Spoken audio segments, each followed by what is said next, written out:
30 साल बाद शनिदेव आपके जीवन में क्या करने वाले हैं, जानकर आपके पैरों के नीचे से जमीन भी खसक सकती है। आप इस बात को सुनने के लिए अपने दिल को बहुत मजबूत कर लीजिए, क्योंकि शनिदेव न्याय के देवता हैं। और जब भी वो आपके ऊपर कर्क राशि वाले जातकों, जब भी आपके ऊपर उनकी दृष्टि, योग या गोचर का प्रभाव होता है, तो आपके जीवन में घटने वाली जितनी भी बुरी घटनाएं हैं उन सब के जिम्मेदार शनिदेव ही होते हैं, क्योंकि इस राशि का स्वामी है चंद्रमा और चंद्रमा शनि का परम शत्रु माना जाता है।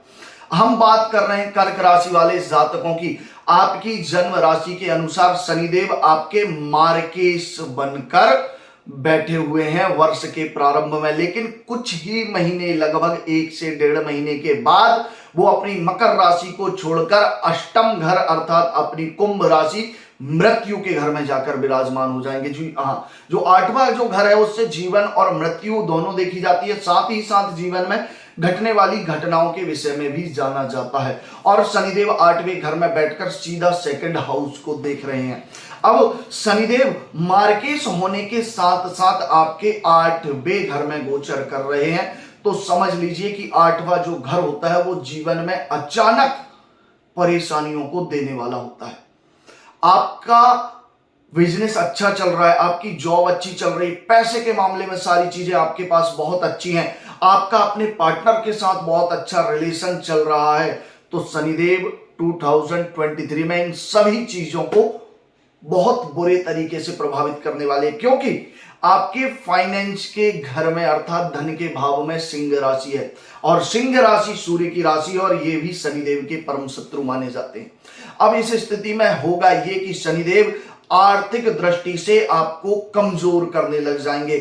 जॉब में, बिजनेस में लगातार आपको नुकसान उठाना पड़ सकता है। साथ ही साथ आपके पास जो सेविंग्स है, बैंक में जो सेविंग्स कर रखी है, जो ज्वेलरी है, जो प्रॉपर्टी है, उन सभी पर भी नजरें जमा कर शनिदेव बैठे हुए हैं, और इन सभी में भी आपको प्रॉब्लम दे सकते हैं। तो ये एक बहुत ही ज्यादा परेशानी वाला योग माना जा रहा है आपकी जन्म राशि के अनुसार। वहीं शनिदेव की जो अगली दृष्टि है वह आपके कर्म के भाव पर है, और कर्म के भाव पर शनिदेव की दृष्टि आपके को कर्म प्रधान बनाने वाली है। आपने अपने जीवन में जितनी मेहनत नहीं की होगी ना, उतनी मेहनत आपको अभी करना पड़ेगा।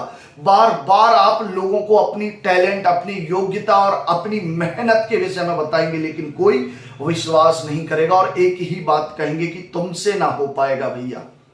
लेकिन ग्रहों के योग और भी कुछ ऐसे हैं जो आपको परेशानियों से बचा भी सकते हैं। अभी तक जो बात मैंने बताई वो परेशानी वाली है, लेकिन अब क्या अच्छा शनिदेव कर सकते हैं, इस बात को भी समझ लीजिए। शनिदेव 8वें घर के स्वामी हैं और एक दृष्टि पंचम भाव पर भी पड़ रही है। 8वां घर पंचम भाव से चौथा अर्थात सुख का भी घर माना जाता है। अब होगा यह कि आपकी लाइफ में कोई ना कोई एक ऐसा व्यक्ति आएगा जो आपको बहुत ही ज्यादा सपोर्ट करने वाला रहेगा। आपका फ्रेंड हो सकता है, आपका लवमेट हो सकता है, आपके रिलेटिव में से कोई भी एक हो सकता है जो आपके जीवन में आ रही परेशानियों से आपको निकालने के लिए अचानक आपके सामने आ जाएगा। यह कोई ईश्वर का अवतार ही है जो मित्र के रूप में, भाई के रूप में, या फैमिली या रिलेटिव वालों के रूप में आपके पास आया है इन परेशानियों से आपको बचाने के लिए। अगर आप सिंगल हैं, बहुत दिन से कोई आपकी लाइफ में नहीं है, तो हो सकता है कि कोई लव मैट आपको मिल जाए जिसके साथ आपकी लव लाइफ शुरू हो जाए। वहीं व्यापार में आपको इस बात पर बहुत ध्यान रखना है कि कोई भी पार्टनरशिप आपको नहीं करना है, और अगर करते हैं तो बहुत सोच विचार कर करें। कहीं ऐसा ना हो कि आपकी पूरी प्लानिंग केवल और केवल दिमाग में बनी रहे, फ्रंट पर काम ही ना कर पाए, पैसा दे दें, लाभ कुछ हो नहीं और पैसा बर्बाद हो जाए।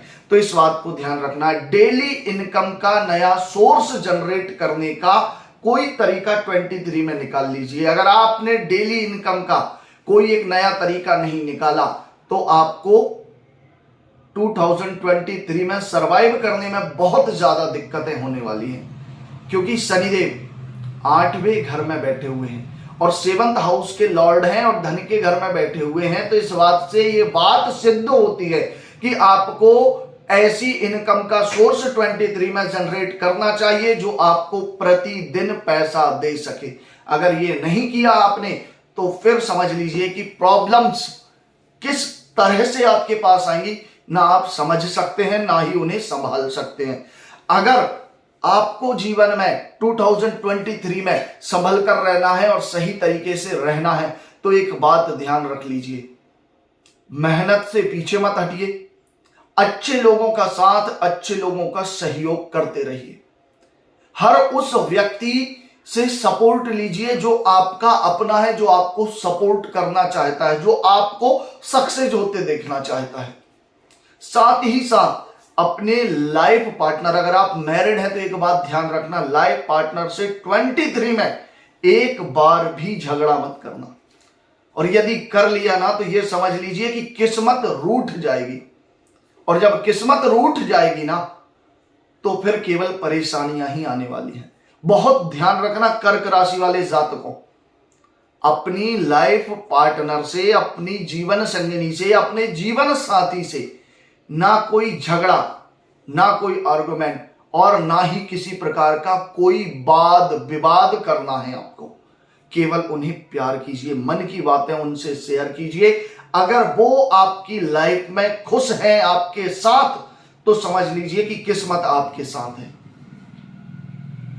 ये सारी बातें बहुत ध्यान रखिए। राशिफल को सुनकर दिमाग से निकालना नहीं है, इसे समझना है, विचार करना है और जो मैंने कहा है वो करना है। और अगर नहीं किया तो आधा साल भी नहीं होगा और गुरुजी के कमेंट बॉक्स में कमेंट आएगी, गुरुजी आपने जो कहा था वो हो गया। तो भाई समझो और समझकर इस परेशानी का हल निकाल लो। और इस समय एक बात का बहुत ध्यान दें, शनिवार के दिन आप कहीं भी रहें, किसी भी स्थिति में रहें, लेकिन हनुमान जी के दर्शन जरूर करें और उन्हें चने का भोग जरूर लगाएं। ये आप अपनी जिंदगी का एक महत्वपूर्ण हिस्सा बना लीजिए। अगर आप चाहते हैं कि शनिदेव के प्रकोप से आप बच सकें और बचना चाहते हैं तो काले चने हनुमान जी के चरणों में जरूर चढ़ा दीजिएगा। वीडियो अच्छा लगा है तो चैनल को सब्सक्राइब करके बेल आइकन दबा दीजिए, क्योंकि आगे का भी तो राशिफल देखना है आपको। यहां आपको सच्चा और अच्छा ज्ञान ही मिलता है। जय महाकाल, हर हर महादेव।